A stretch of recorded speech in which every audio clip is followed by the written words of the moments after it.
नमस्कार. जय महाराष्ट्र मित्रमैत्रिणींनो. काँग्रेस पक्षाने आपला जाहीरनामा जेव्हापासून जाहीर केला आहे आणि त्याच्यात वेगवेगळ्या घटकांना न्याय देण्याची भाषा केलेली आहे. मग याच्यात युवा, किसान, महिला, अल्पसंख्याक, पिछडा वर्ग, SC, ST, OBC या सगळ्यांनाच त्यांनी इन्क्लूड केलेलं आहे. म्हणजे सगळ्या जाती, जमाती, धर्म, वर्ण सगळ्या लोकांच्या जे गरजू लोक आहेत यांना न्याय देण्याची भाषा केलेली आहे. म्हणजे साधं 2-3 उदाहरणं जर द्यायचे म्हणले तर तरुण जेव्हा ग्रॅज्युएट होईल, तरुण किंवा तरुणी, त्यांना फिक्स्ड गॅरंटीड 1 वर्षाची अप्रेंटिसशिपची नोकरी मिळेल.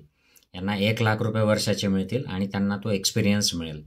तर ज्यांना ज्यांना तो आवश्यक आहे, गरज आहे, ते लोक घेतील आणि त्याची सोय काँग्रेस करेल सत्तेत आल्यानंतर. काही लोक जॉब्स प्रायव्हेटमध्ये असतील, काही गव्हर्नमेंटमध्ये असतील आणि त्याचा खर्च जो आहे तो गव्हर्नमेंट उचलेल.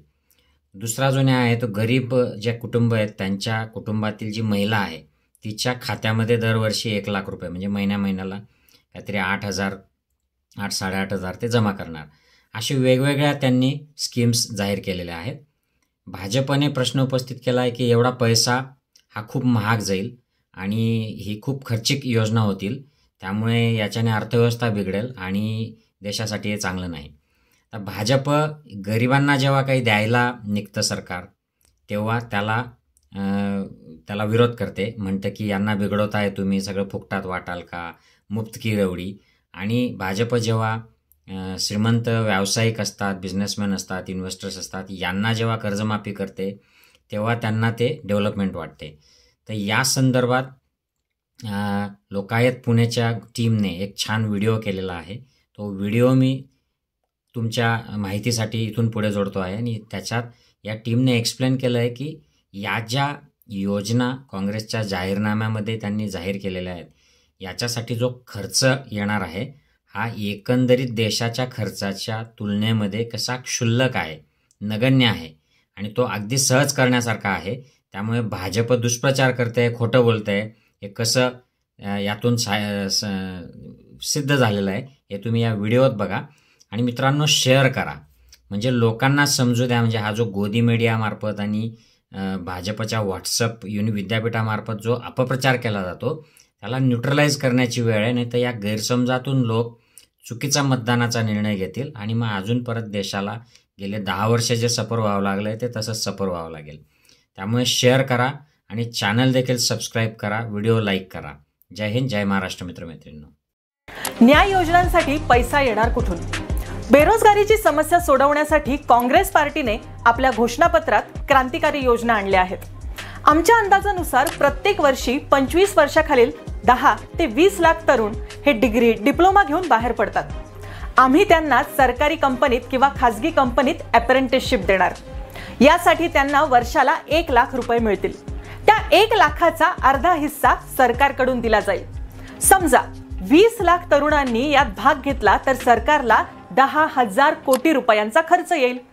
जर आपण केंद्र सरकारचं बजेट पाहिलं तर ते 48 लाख कोटी रुपयांचं आहे. त्यात 10,000 कोटी ही खूपच छोटी रक्कम आहे. तरी भाजपकडून खोटा प्रचार केला जातोय की ही योजना खूप महागडी आहे. आपण बघू शकता की ही योजना बिलकुल खर्चिक नाहीये.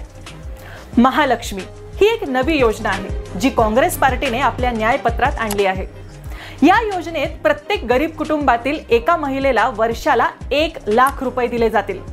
यातून घराचा खर्च भागवता येईल.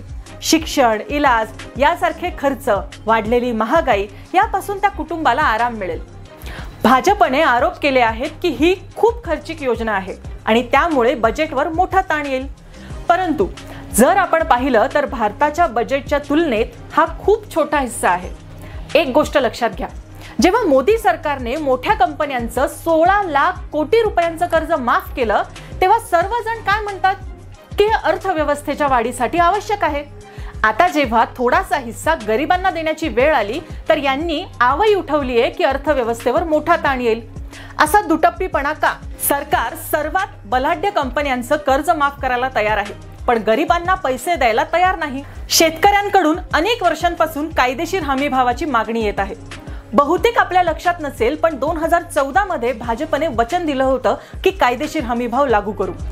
शेतकऱ्यांनी दिल्लीच्या बॉर्डरवर आंदोलन करूनही गेल्या 10 वर्षात तो लागू केलेला नाहीये.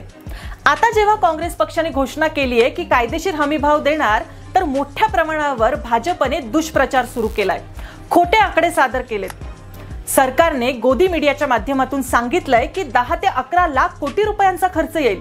ही उघड फेकुगिरी आहे। क्रिसल या एका नावाजलेल्या संस्थेने गणित केलंय की जर सर्व 23 पिकांना हमीभाव लागू केला तर एकूण खर्च 20,000 कोटी रुपये येईल। आणि जर एवढ्या कमी रकमेत शेतकऱ्यांचा खूप मोठा फायदा होणार असेल तर भाजप याला विरोध का करतंय? कारण भाजप हे केवळ उद्योगपत्यांसाठी चालणारं सरकार आहे।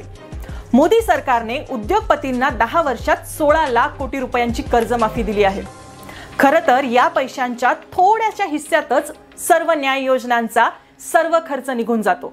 जर तरुणांना अप्रेंटिसशिप दिली गेली, गरिबांना आर्थिक सबळ केलं आणि शेतकऱ्यांना हमीभाव दिला तर ते जीवनावश्यक वस्तूंच्या खरेदीसाठी हा पैसा खर्च करतील आणि त्यामुळे अर्थव्यवस्थेची भरभराट होईल। या सर्व न्याय योजना तरुण, महिला, शेतकऱ्यांना, कामगारांना त्यांचे हक्क देणाऱ्या योजना आहेत। त्यामुळे इंडिया आघाडीलाच मत द्या। हात बदलेगा हालात।